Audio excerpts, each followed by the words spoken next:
শরীফ পড়ে সকলে আল্লাহুম্মা সাল্লি আলা মুহাম্মাদিন ওয়া আলা আলি মুহাম্মাদ কামা সাল্লাইতা আলা ইব্রাহিম ওয়া আলা আলি ইব্রাহিম ইন্নাকা হামিদুম মাজিদ আল্লাহুম্মা বারিক আলা মুহাম্মাদিন ওয়া আলা آل محمد كما باركت على إبراهيم وعلى آل إبراهيم إنك حميد مجيد मुझे कुछ मिले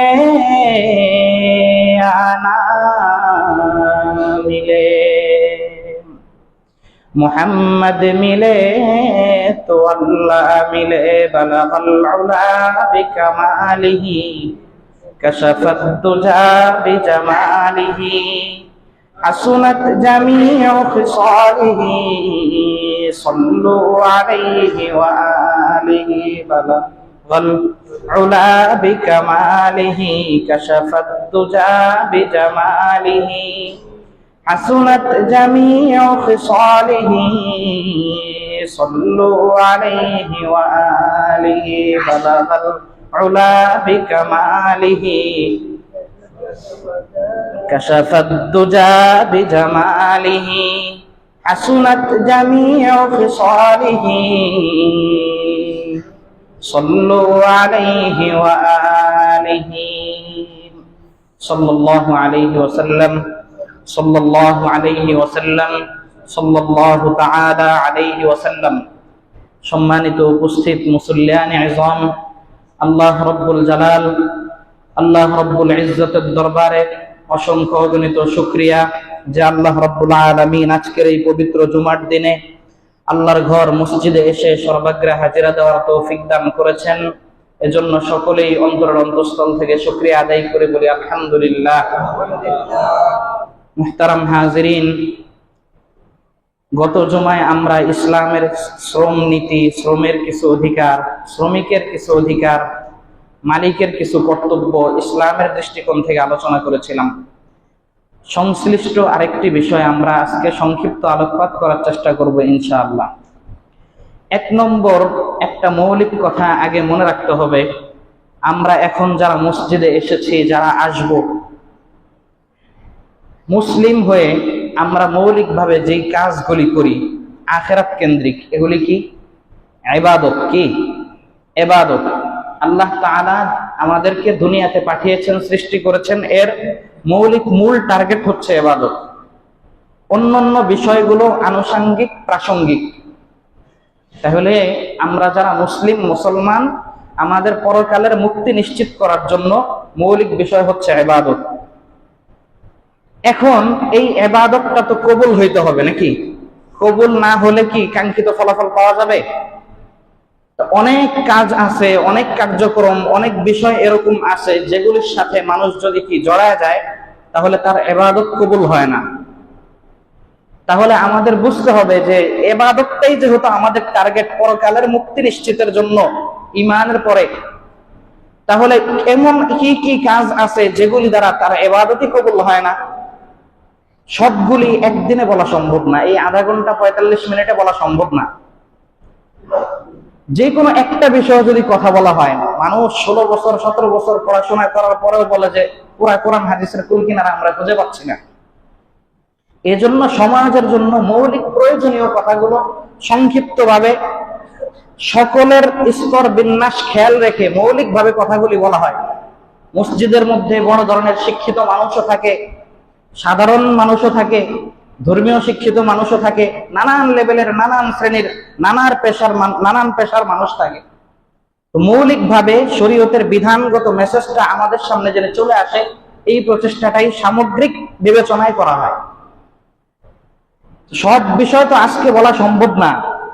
দুনিয়াতে ইবাদতটা আমাদের যেন নষ্ট না হয়, এর জন্য আগে বুঝি দুনিয়াতে আমরা যারা মুসলিম, যারা আমরা যেসব যত ধরনের কাজ করি সমস্ত কাজগুলো মৌলিকভাবে দুই প্রকার।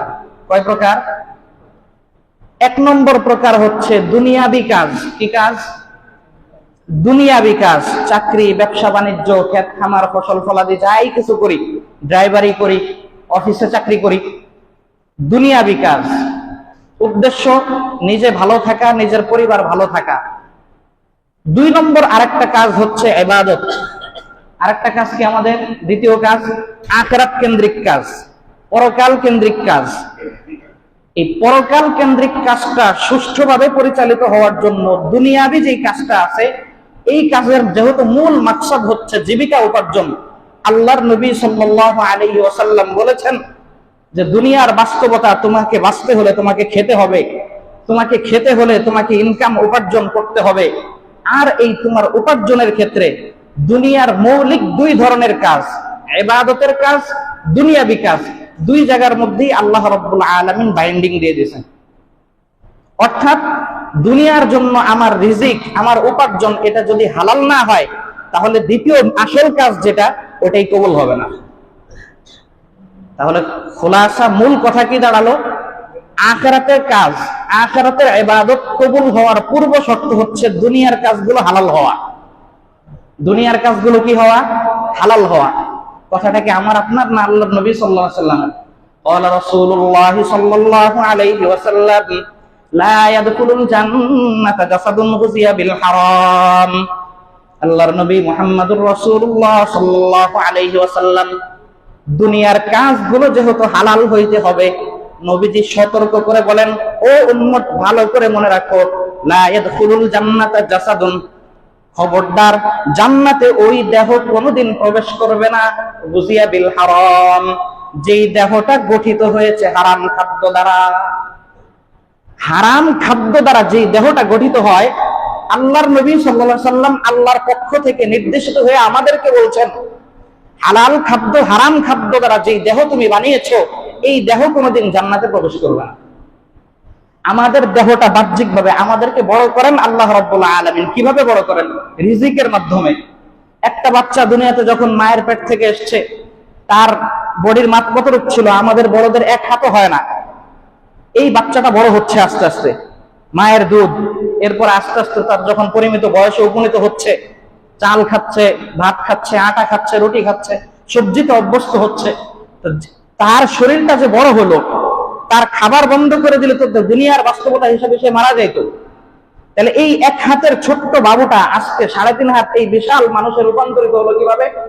বলে ওই রিজিক খাবারের মাধ্যমে আস্তে আস্তে তার শরীরটা গঠিত হয়েছে।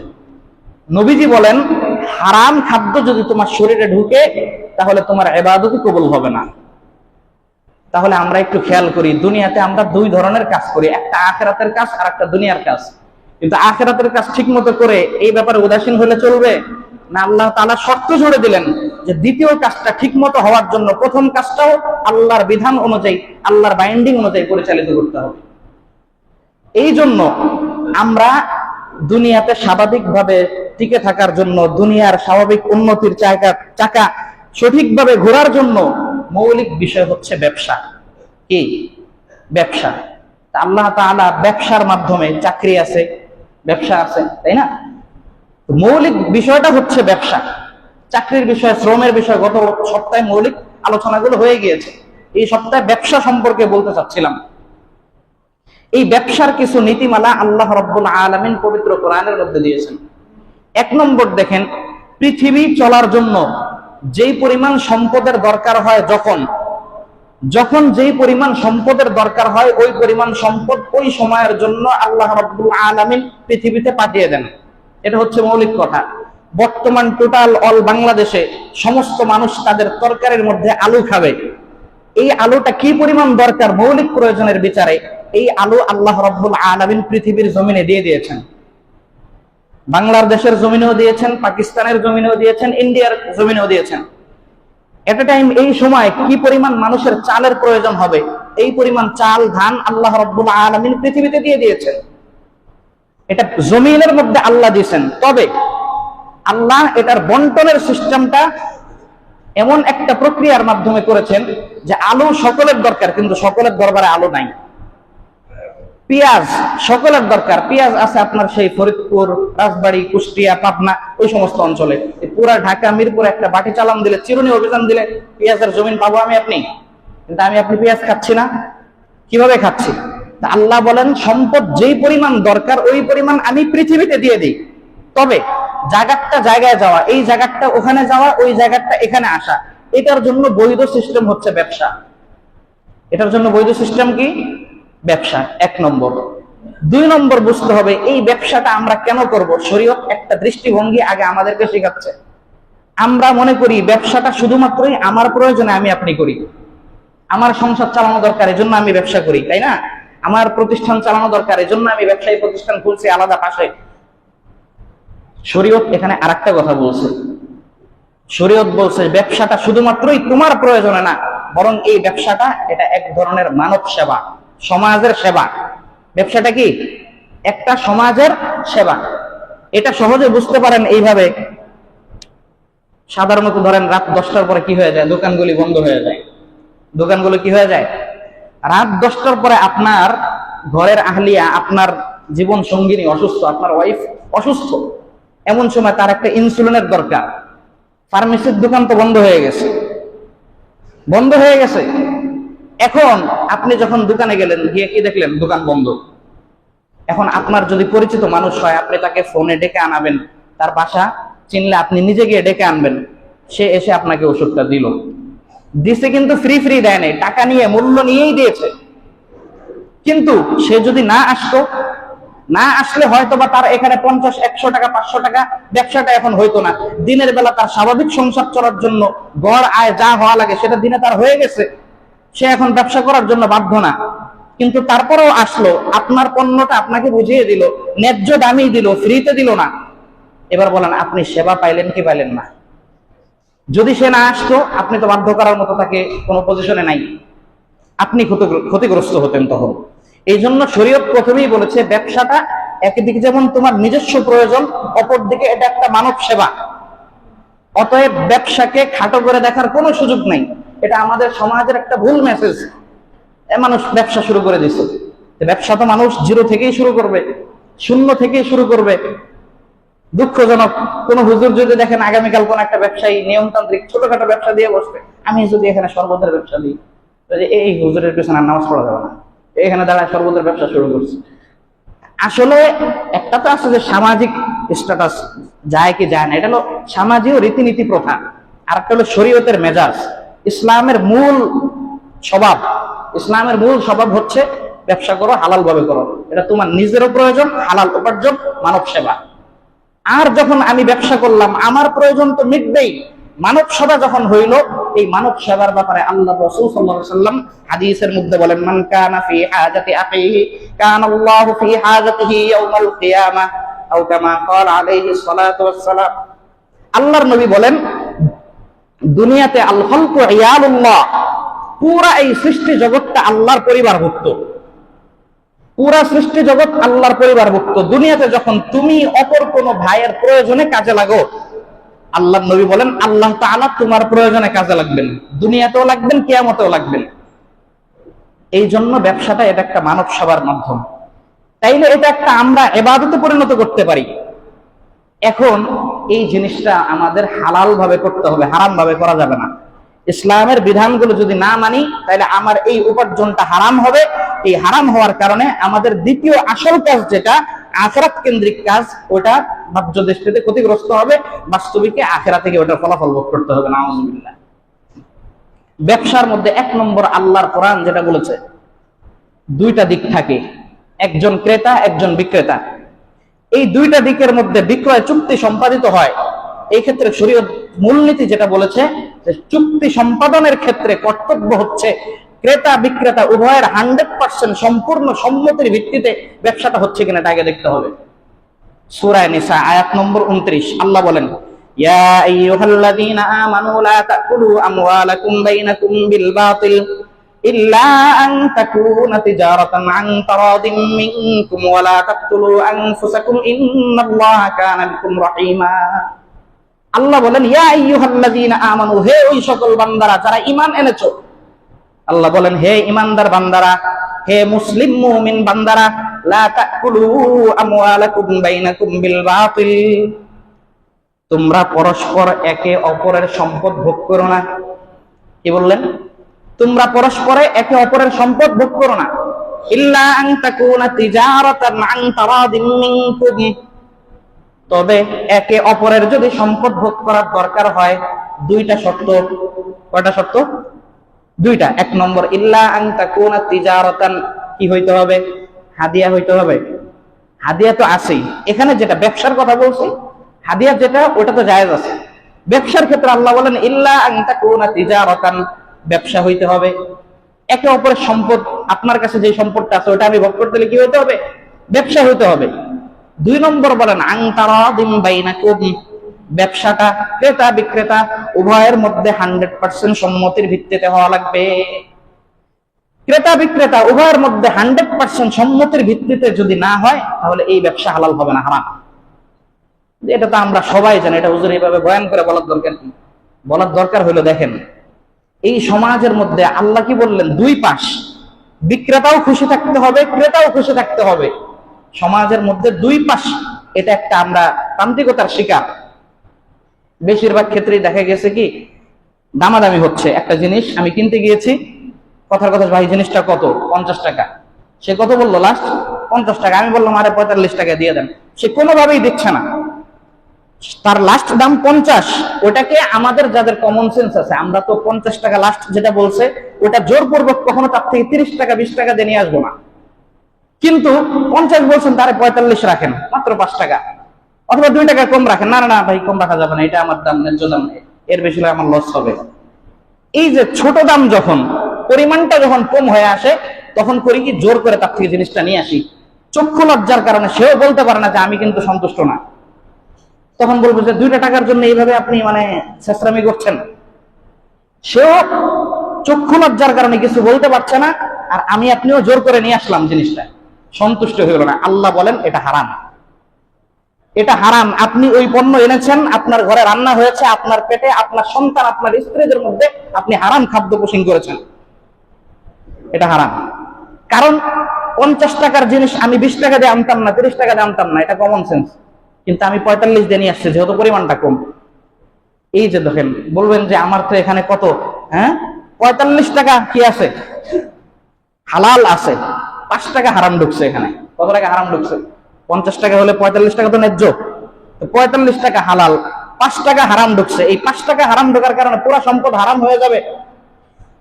ইসলামী শরীয়তের ফিকহের মূলনীতি, আত-নাতীজাতু তাবিআতুন লিল আরজাল, প্রত্যেকটা জিনিস হালাল হারাম জায়েজ না জায়েজের ক্ষেত্রে ফলাফল যায় নিম্নটার দিকে।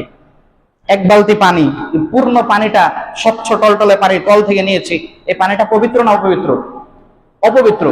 এখানে যদি 1 কাপ গরুর প্রস্রাব ঢেলে দেওয়া হয়, পুরা বালতির পানি কি হবে এখন? কেন? নাপাকের পরিমাণ তো মাত্র 1 কাপ, সামান্য পরিমাণ, কিন্তু ফলাফল কি? এই ছোটটাই পুরাটার মধ্যে কি করছে? বিস্তার করছে। তখন কি হইলো? ওই পরিমাণ সম্পদ টানার কারণে পুরা বিক্রিটা হারাম হয়ে গেল। আপনি নষ্ট করেছেন 5 টাকা, কিন্তু আপনার পুরা বিক্রয় চুক্তিটা কি হইলো? চুক্তি তো হয়ে গেছে, সম্পদটা হারাম হইল। বিপরীতে আবার ইয়াও আছে, একটা তো হলো ক্রেতা জোর করে নিয়ে আসা, আর একটা হলো বিক্রেতাও জোর করে তাকে দিয়ে দেওয়া। এটা কিভাবে? এটা মানে অনেকেই ভুক্তভোগী, আমি নিজেও ভুক্তভোগী। এক দোকান থেকে মাঝে মাঝে মাদ্রাসার জন্য, ছোটখাটো একটা মাদ্রাসার জন্য বাজার করতে যাই। আপনার ফসল তরি তরকারি কিনতে গেলে, বিশেষ করে মাছ কেনার সময় ঝামেলাটা হয়। হুজুর মাদ্রাসার জন্য নিবেন, এই বড় মাছটা, এটা নিয়ে যান। না ভাই, এটা আমি এখন নিতে পারবো না। আরে হুজুর নেন, আপনার এখন টাকা দেওয়ারই দরকার না, আপনি আজকে দেন, কালকে দেন, 1 মাস 2 মাস পরে দেন, মাদ্রাসার জন্য নিবেন, তালেবে ইলমদেরকে খাওয়াবেন, নেন, বড় করে নিয়ে যান। এখন আমি হুজুর মানুষ, আমার পাশে আরো 2-3 জন মানুষ, আমি বলতে পারতেছি না যে ভাই আমি এটা নিবো না, আমি এটা পারবো না। লজ্জায় পড়ে আমি তখন এটা কি নিয়ে নিলাম। এই যে জোর করে আমাকে চাপায় দেওয়া হইলো, এবং আমি প্রতিবাদ করতে পারলাম না আমার একটা সামাজিক মানিজ্যতের ভয়ে। তাহলে অনেক সময় কি হয়, বিক্রেতার পক্ষ থেকেও ক্রেতাকে কি করে দেওয়া হয়? চাপায় দেওয়া হয়, সন্তুষ্টি হলো না। আল্লাহ বলেন এই ব্যবসা কি হয় নাই? হালাল হয় নাই, এই ব্যবসা হারাম হয়েছে। এই হারাম ঢোকার কারণে ইবাদত কবুল হবে না। 1। 2 নম্বর, ব্যবসার ক্ষেত্রে আরেকটা বিষয় আল্লাহ রাসূল সাল্লাল্লাহু আলাইহি ওয়াসাল্লাম মূল বিষয় বলেছেন, কিয়ামত পর্যন্ত ব্যবসার কত কত সূরত, কত কত সিস্টেম, কত কত পদ্ধতি আসতে থাকবে, কয়টা আল্লাহ নবী সাল্লাল্লাহু আলাইহি ওয়াসাল্লাম বলে যাবেন। সবকিছু বলে যাওয়া সম্ভব? বললে এই কোরআন শরীফ এক বাইন্ডিং এ সব হাদিসের মধ্যে বেষ্টন করা সম্ভব হইতো? কোনোদিনও সম্ভব হতো না। এই জন্য ইসলামের মূল কথা হচ্ছে, মূল নীতিগুলি আল্লাহ রাব্বুল আলামিন এবং আল্লাহ রাসূল সাল্লাল্লাহু আলাইহি ওয়াসাল্লাম ইসলামী শরীয়তের মধ্যে বলে দিয়েছেন। এই মূল নীতি খেয়াল করে চলবা, বাস কিয়ামত পর্যন্ত আল্লাহ প্রদত্ত গ্যারান্টি, তোমার জীবনের যত সমস্যা আসবে সমস্ত সমস্যার সমাধান কোরআন, সুন্নাহ এবং সাহাবায়ে কেরামের সম্মিলিত সিদ্ধান্ত থেকে তোমরা কি করে নিতে পারবা? বের করে নিতে পারবা। কিয়ামত পর্যন্ত ইসলাম একটা পূর্ণাঙ্গ জীবন বিধান। নবীজির যুগে বিমান ছিল না, এখন বিমান এসছে কিনা? আসছে না বিমান? নবীজির যুগে ব্যাংকিং সিস্টেম, অত্যাধুনিক প্রযুক্তি এইভাবে এগুলি ছিল না, এখন আসছে। এই ক্ষেত্রে কি ইসলাম চুপ আছে না? সবগুলির সমাধান দিয়েছে। সবগুলির সমাধান ইসলাম ইসলামের মূলনীতির আলোকে দিতে পেরেছে। গোটা খ্রিস্ট জগৎ পারে নাই, হিন্দুরা পারেনি, ইহুদিরা পারেনি, কারণ তাদের ধর্মগ্রন্থ এটা আল্লাহ প্রদত্ত ছিল, কিন্তু এটা ডেট শেষ। ইসলাম ধর্মের ডেট আছে কিয়ামত পর্যন্ত, প্রত্যেকটা জিনিসের সমাধান কোরআন থেকে আসবে। তো ব্যবসার অনেক প্রকার আসবে। নবীজি একটা কথা বলে দিয়েছেন, ব্যবসার মধ্যে যদি কোনো ধোঁকাবাজি থাকে এই ব্যবসা হালাল না। বাস, এবার তোমার কিয়ামত পর্যন্ত ব্যবসার যত ধরেন আমরা, প্রত্যেকটা ব্যবসার মধ্যে খেয়াল করবা ধোঁকা পাওয়া গেল কিনা। ধোঁকা পাইলে এটা হালাল না। কমন সচরাচর কিছু উদাহরণ আমরা খেয়াল করি। ধোঁকার মধ্যে একটা ধরতে পারেন, এরকম বিভিন্ন জায়গায় অঞ্চলে, বিশেষ করে গ্রাম অঞ্চলে বেশি হয়, পুকুরের মধ্যে মাছ বিক্রি হয়। পুকুরের মধ্যে মাছ চাষ করছে, সঠিক কি পরিমাণ মাছ আছে এটা তার অবজারভেশনে একটা মৌলিক ধারণা আছে। এখন এই পুকুরের মাছগুলো সে বিক্রি করে দিল, বললো যে ভাই তোমার কাছে আমার এই পুকুরে যা মাছ আছে আমি তোমার কাছে কততে 20,000 টাকায় বিক্রি করে দিলাম। কিন্তু মাছের সঠিক পরিসংখ্যান, সঠিক সংখ্যা মালিক জানে না। এরপর সে 20,000 টাকা কেনার পরে এই পূর্ণ পুকুর সেচ দিয়ে মাছ যা আসবে, হইতে পারে তার অনেক লাভ হয়ে যাবে, আর হইতে পারে তার একেবারেই ক্ষতি হয়ে যাবে। পুরা পুকুর সেচার পরে দেখলো যে মাশাআল্লাহ এই পরিমাণ মাছ পাইলাম, 20,000 টাকা দিয়ে মাছ কিনছিলাম, আমি মাছ বিক্রি করছি 1.5 লাখ টাকার মাছ এখান থেকে। সুবহানাল্লাহ। তো এই যে, তাহলে এখানে বাহ্যিক ভাবে বড় ধরনের ক্ষতিগ্রস্ত কে হইলো? বিক্রেতা ক্ষতিগ্রস্ত হলো। আপনি বলতে পারেন যে বিক্রেতা তো স্বেচ্ছায় দিয়েছে, স্বেচ্ছায় দিলেও শরীয়ত এটাকে গ্রহণ করেনি। সব জিনিস স্বেচ্ছায় দিলে হয় না। সুদ হারাম, আপনারা জানেন না? সুদ কেউ যদি স্বেচ্ছায় দেয় ওটা হারাম হবে? যে না আমি তো স্বেচ্ছায়, ভাই আপনি আমাকে 10,000 টাকা ঋণ দেন, এরপর আমি যখন এটা পরিশোধ করব প্রত্যেক 100 টাকার বিপরীতে আমি আপনাকে অতিরিক্ত 5 টাকা 5 টাকা করে দিব, এটা আমি স্বেচ্ছায় দিব। তো বলে যে স্বেচ্ছায়, আল্লাহর বিধান যখন স্পষ্ট থাকে তখন বান্দা স্বেচ্ছায় বললেও ওটা কবুল হয় না। আল্লাহর বিধান স্পষ্ট, নামাজে 1 রাকাতে সেজদা 2টা, আপনি স্বেচ্ছায় 3টা সেজদা দিলে নামাজ নষ্ট হবে। এই জন্য আল্লাহর স্পষ্ট বিধান যেখানে, ওখানে বলা যাবে না। এখানে রাসূলের সাল্লাল্লাহু আলাইহি ওয়াসাল্লামের স্পষ্ট বিধান, যেখানেই ধোঁকা আছে এই ব্যবসা কি হবে না? হালাল হবে না। আমের সিজন, কাঁঠালের সিজন, লিচুর সিজন, বিভিন্ন জায়গায় দেখবেন যেরকম কি হয়ে যাচ্ছে, পুরা বাগান বিক্রি হয়ে যাচ্ছে 1 বছরের জন্য, 2 বছরের জন্য। আম এখনো আসেনি, আমের মুকুল আসছে, তো বলে যে আমার এই বাগানে যেই পরিমাণ আম হবে সমস্ত আম আমি তোমার কাছে বিক্রি করে দিলাম, নগদ 2 লাখ টাকা বিক্রি করে ফেললো। আম আসছে এখনো, আমের মুকুল আসছে কেবল, এরপরে হইতে পারে কি আম হবেই না আশানুরূপ। এখন যদি আম না হয় তখন যে তার থেকে কিনলো সে কি বলবে? অবস্থাটা কি হবে তার? সে তো 2 লাখ টাকা দিয়ে এটা কিনছে। এ বলবে আমি এত কিছু বুঝি না, তুমি এটা জেনে বুঝেই কিনছো, এখন আমার টাকা আমারে দাও, কথা তো যুক্তি আছে। আর ও বলবে আরে ভাই আমি তো এটা কিনছিলাম তোমার থেকে 2 লাখ টাকা দিয়ে, আমি এটা আগে বিক্রি করবো, বিক্রি করে কিছু লাভ তো আগে পাবো, এরপরে লাভ রাখবো, এরপরে তোমাকে দিব আমি তো আমার চালান সহ সবই গেল। ওর কথাও তো যুক্তি আছে। এই যে মুসলমানদের মধ্যে পরস্পর ঝগড়া বিবাদ শুরু হবে, নবীজি সাল্লাল্লাহু আলাইহি ওয়াসাল্লাম শুরুতেই নিষেধ করে দিলেন যে ধরার ধোঁকা যত জিনিসের মধ্যে থাকবে এই সমস্ত জিনিসের ব্যবসা কি হবে? হারাম বলে গণ্য হবে। 3 নম্বর বিষয়ে আসি। বিক্রেতা যখন কোনো পণ্য বিক্রি করবে, সেই বিক্রির মধ্যে পণ্যের দোষকে গোপন করে ভালো মাল উপর দিয়ে দেখিয়ে কি করা? বিক্রি করা। ভালো সম্পদ উপর দিয়ে দেখানো, খারাপ সম্পদ ভিতরে। নমুনা স্বরূপ সামনে ভালো ভালোগুলো রেখে দিয়েছে, বলে যে হুজুর এটা দেখার জন্য, আর মূল জিনিস ভিতরে আছে, কিন্তু ভিতরে ওটা এমন একটা জায়গায় সমস্যা আছে, যারা ব্যবসায়ীদের গোমর তাদের নিজেদের কাছে, আমরা বুঝতেও পারবো না যে কোন জায়গায় একটা ধরা খেয়ে বসলাম আমি। এরকম একটা ঘটনা হুবহু আল্লাহ রাসূল সাল্লাল্লাহু আলাইহি ওয়াসাল্লামের যুগেই ঘটেছে। নবীজি একদিন বাজারে গেলেন, বাজারে গিয়ে দেখলেন যে একজন স্তূপ করে গম বিক্রি করতেছে।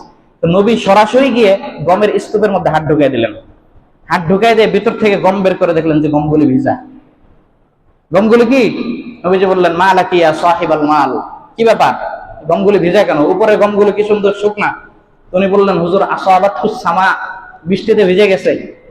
নবীজি বললেন আফালা জাআলতাহু ফাওকা তাআমি কাইয়ারাহুন নাস, এই গমগুলি ভিজা গমগুলি উপরে রাখতা যাতে করে মানুষ দেখে জেনে বুঝে, কিন্তু তাহলে তো আর কোনো কি হতো না, সমস্যার সৃষ্টি হতো না। এই জন্য কোন পণ্য যখন কিনতে হবে, বিক্রয় করতে হবে, বিক্রেতার কর্তব্য হচ্ছে তার সম্পদ পণ্যের সম্পূর্ণ হুবহু বিবরণ দিবে। এরপর ওটাকে নষ্ট জেনে, ওটাকে ত্রুটিযুক্ত জেনে স্বেচ্ছায় যদি মুশতারি ক্রেতা কিনে, তাহলে এই বিক্রয় কি আছে, হালাল আছে, কোনো সমস্যা নাই। এরপর আরেকটা বিষয় আমাদের বুঝতে হবে যে ব্যবসার মধ্যে কি করা, ধোঁকাবাজি যে বলছিলাম, এর মধ্যে আরেকটা বড় সমস্যা আছে। সমস্যা হলো যখন ধোঁকাবাজিটা আপনার জাতীয় পর্যায়ে চলে, জাতীয় পর্যায়ে যখন চলে তখন শুধু ব্যক্তি জীবন ক্ষতিগ্রস্ত হয় না, পুরা দেশ ক্ষতিগ্রস্ত হয়, পুরা দেশের অর্থনীতি ক্ষতিগ্রস্ত হয়। আপনারা জানেন যে চিংড়ি মাছের একটা গত কয়েক বছর আগে একটা রিপোর্টে দেখছিলাম, চিংড়ি মাছ এটা ইউরোপ কান্ট্রিতে খুব সুন্দর একটা ভালো ফলাফল ছিল, আমাদের দেশের সুনাম ছিল। এই লোকগুলি এখন করলো কি, বাঙালি তার স্বভাবটাকে ধাক্কা দিচ্ছে, সাবুদানা আছে না, এটাকে রান্না করছে। এটা তো দেখতে অনেকটা চিংড়ির মতোই, এটাকে রান্না করে গরম করে ইনজেকশন দিয়ে পুশ করে ওটার ভিতরে ঢুকাইছে। এখন বলেন 1 কেজি চিংড়ি মাছের দাম আছে 700 থেকে 800 টাকা। তা আমি যদি 5 কেজির ভিতরেও যদি 1 কেজি ঢুকাই দিতে পারি, 5 কেজি পরিমাণ চিংড়ির ভিতরেও যদি কি 1 কেজি ঢুকাই দিতে পারি, তাহলে আমি কি এখান থেকে অটোমেটিক 800 টাকা বেশি ইনকাম করলাম। এই পণ্য যখন ওখানে গেছে, তো ওখানে যাওয়ার পরে কি হয়েছে, এটা ধরা খাওয়ার পরে তারা পুরা ফেরত পাঠাই দিয়েছে। সামনে থেকে কি তারা নিবে আর? তাহলে এই যে চিংড়ি, এটা জাতীয় সম্পদ, আল্লাহ প্রদত্ত সম্পদ, এই সম্পদ আল্লাহর বান্দাদের জন্য দিয়েছেন। কিন্তু আমি আপনি কিছু মানুষ অসাধু চক্র হয়ে কাজ করার কারণে পুরা দেশের অর্থনীতিটা কি ক্ষতির মধ্যে পড়ে গেল। এটা করা যাবে না। এরপর আরেকটা বিষয় হচ্ছে আপনার ব্যবসার ক্ষেত্রে কি করা, টাকা যখন আপনি বাকিতে নিবেন, তো ওটা স্পষ্ট দিন তারিখ ঠিক করা। পণ্য আপনি বাকিতে নিবেন, তো বলবেন যে ভাই আমি আগামী মাসের অমুক তারিখে আপনাকে দিব। এরপর যখন ওই তারিখ চলে আসবে, ওই তারিখ আসার আগেই আপনি যদি দিতে না পারেন, ওই তারিখ আসার আগে গিয়ে তাকে বলতে হবে যে ভাই তোমার তো নির্দিষ্ট ডেটে আমার এই টাকাটা দেওয়ার কথা ছিল, আমি দিতে পারছি না। সময়টা তার থেকে কি করে নেওয়া, বাড়ায় নেওয়া। কিন্তু আমাদের সমাজ পুরা উল্টা, ঋণ মানে এই দেশের মানুষের অভ্যাস হচ্ছে এমন, হ্যাঁ, ঋণ যে ঋণ নিল আর যে দিল, আমাকে যে কি করতে হয়, জবাবদেহি করতে হয় যে ভাই টাকাটা আসলে আমার এই কারণে দরকার, টাকাটা আমার এই কারণে দরকার। অথচ আমার তো উচিত ছিল যে সে পাওনাদার আমাকে তার কাছে বারবার কি করা, ধর্ণা দিয়ে সময় বাড়ায় নেওয়া। কিন্তু আমার পাওনাদার যখন আমার কাছে চায়, তখন কারণ দর্শাইতে হয়, ভাই কেন লাগবে বলেন, অথচ টাকাটা তার, টাকাটা কি তার।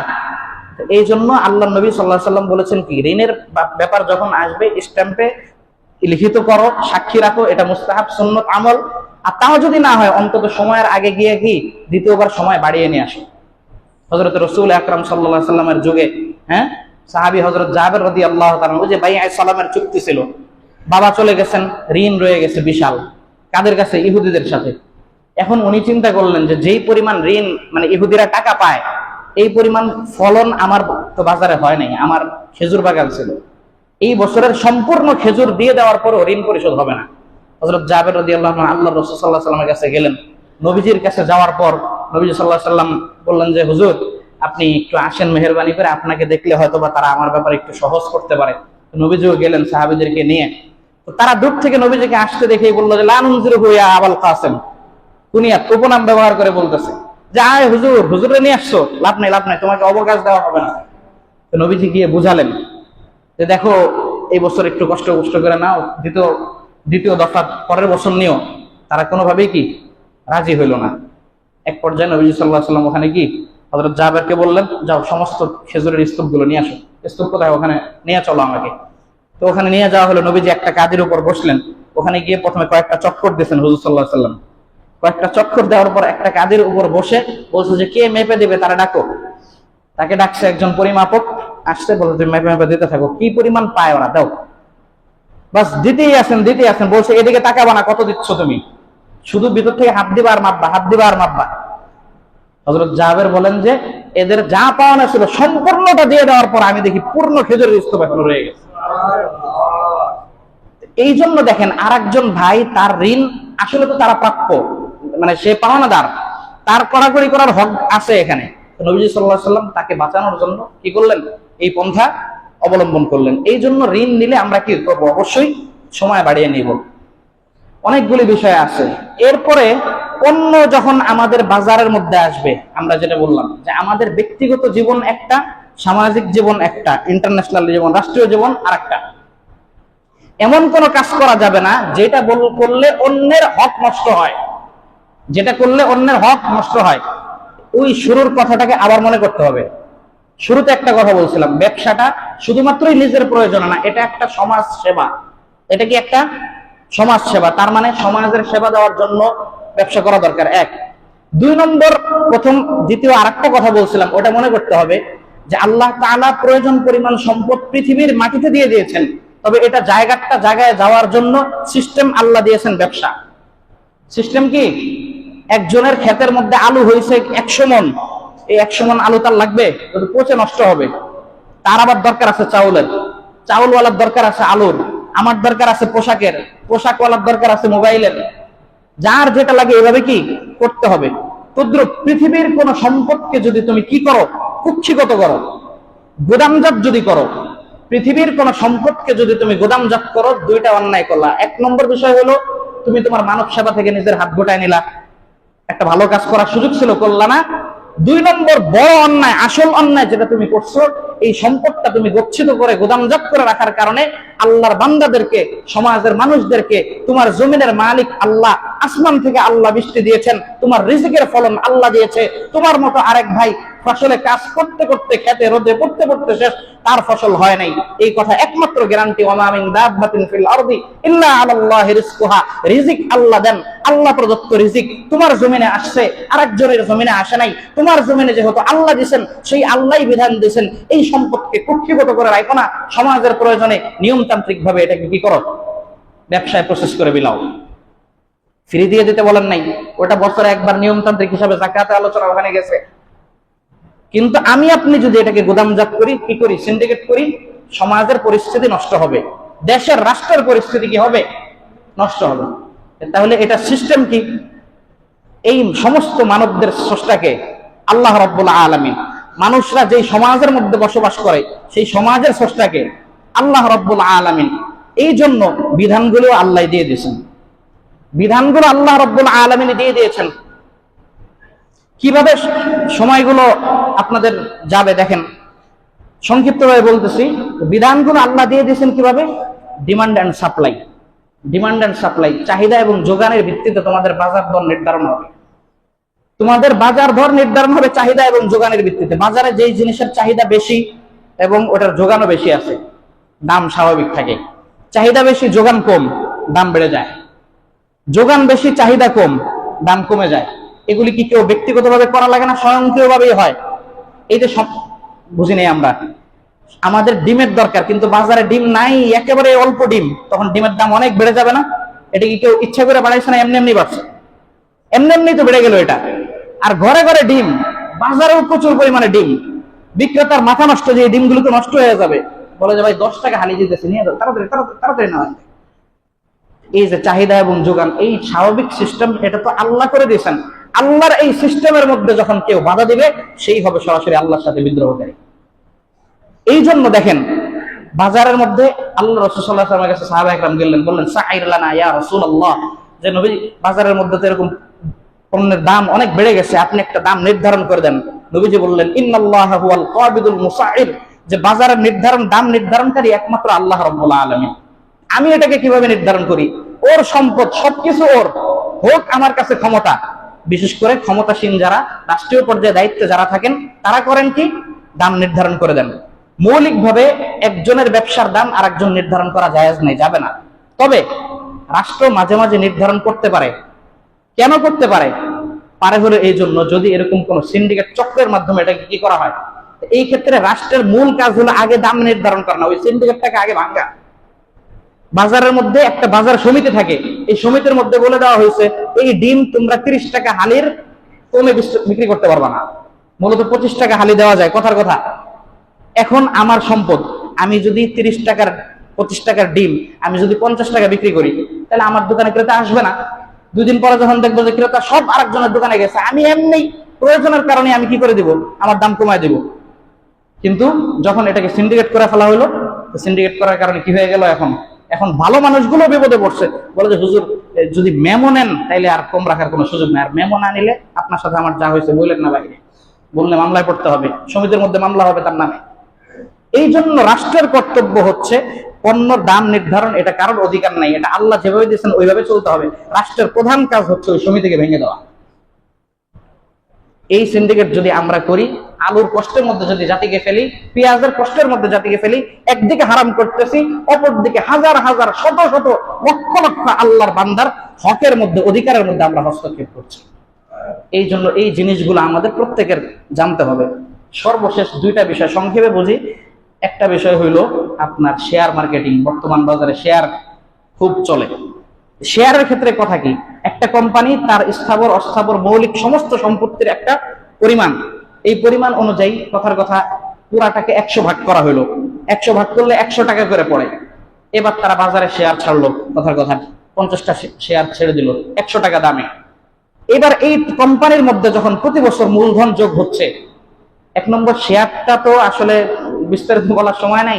শেয়ারের মূল ব্যবসাটা যদি ইসলামী ব্যবসায়ী নীতি মেনটেন করা হয়, সবগুলো এক কথায় বোঝা মুশকিল। এখান থেকেই সিদ্ধান্ত নিয়েন না যে বা শেয়ার জায়েজ অথবা শেয়ার না জায়েজ।